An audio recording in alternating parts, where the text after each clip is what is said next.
salon ဆိုင်ဖွင့်သူလေးအတွက်ကိုယ်ဆိုင်မှာသပင်ဆက် service မထည့်ထားဘူးဆိုရင်တော့မှ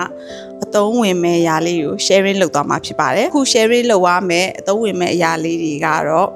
ကိုယ်ဆိုင်မှာသပင်ဆက် service မထည့်ထားဘူးဆိုရင်တော့မှ customer ကသပင်လာဖြုတ်တဲ့သူလေးတွေရှိပါတယ်အခါကြလို့ရှိရင်ကိုကသပင်မဖြုတ်တဲ့ဘူးဆိုပြီးပြန်လွှတ်မလားဒီ video လေးကိုကြည့်ပြီးတော့ customer ရှီက service အခကြေးငွေယူမလား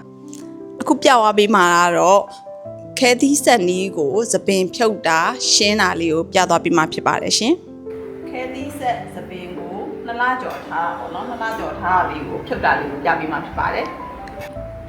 ဒါလေးကဆက်ထားတာ2လကျော်သပင်လေးပေါ့နော်ပထမဆက်တုံးကဒီနေရာလောက်ကနေပြီးတော့အောက်ကိုရှော့ကျသွားတာဒါလေးက2လကျော်သပင်လေးကိုဖြုတ်ပါမယ်သပင်လေးတွေကဒီလိုအချင်းချင်းပေါင်းပြီးတော့လူနည်းနည်းရှုံနေရလေးပေါ့နော်ဒါလေးကိုရှင်းမယ်ပလာယာလေးနဲ့ဖြုတ်မယ်ဒါတန်ကွင်းကတော့2ကွင်းနဲ့ဆက်ပြီးထားပါတယ်တန်ကွင်း2ကွင်းကကြတော့ပေါ့နော်တန်ကွင်း2ကွင်းကကြတော့သပင်မှာပို့ပြီးခိုင်နေပေါ့နော်တော်တော်လေးနဲ့မပြုတ်ပါဘူးပြီးတော့ဒီမှာဒါဖြုတ်ပြီးသားနေရာလေးကိုဒီနားလေးမှာအဲ့လိုပေါ့နော်အကြီးလေးတွေကျွတ်တဲ့သပင်လေးစုနေတတ်ပါတယ်အဲ့ဒါလေးကိုလက်ကလေးနဲ့ဒီလိုအရင်ရှင်းပါမယ်ဘီးနဲ့ချက်ချင်းတန်းမဖိပါဘူးနော်ဘီးနဲ့ချက်ချင်းတန်းပြီးတော့လို့ရှိရင်အောက်ကဧည့်သည်ပေါ့နော်သပင်ခေါင်းညမှာခေါင်းကျိန်းသွားမှာမဟုတ်ဘူးပါလိုလေးဖြီလိုက်တဲ့ခါကြမှာပြောရရင်နော်ဒါအရင်ရှင်းသွားပါပြီโอเคအဲ့တော့ဒီမှာဒီလိုမျိုးအစုလိုက်ဖြစ်နေရလေးကိုရှင်းပြပေးမယ်နော်ဒီမှာဆိုရင်တစ်ချောင်းနှစ်ချောင်းသုံးချောင်းလေးချောင်းတပူးဖြစ်နေရပါတော့လေးချောင်းမှုဖြစ်နေရလေးကိုရှင်းပါမယ်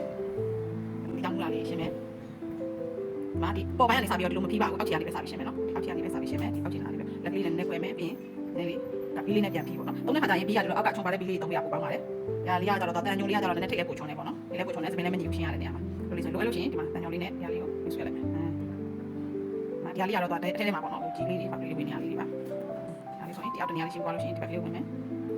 တော့ဖြုတ်တဲ့ခါမှာတော့သပင်ကျွတ်တာလေးတော့နည်းနည်းရှိပါမယ်ဘာလို့လဲဆိုကိုသပင်ဖြုတ်လိုက်လို့ပေါ့နော်သပင်ဖြုတ်လိုက်လို့ညှိလို့ကျွတ်တာမဟုတ်ပါဘူးဒါကလူတယောက်ကတနေ့ကိုသပင်အချောင်း90ရာနေတရားဝင်ညှိကျွတ်ပါတယ်နော်ဒါကိုရသတိမထားမိလို့ပါအဲ့ကျွတ်တဲ့သပင်လေးတွေကသပင်ဆက်တဲ့ခါမှာသူကအကူမကြောက်ဘူးပေါ့နော်ကိုအကူမကြဘဲနဲ့ဒီထဲမှာဝင်ထုံးနေအောင်နော်ဒီထဲမှာဝင်ထုံးနေရလေးပါထုံးနေရလေးအဲ့လေးလိုလေးဖြစ်နေပေါ့နော်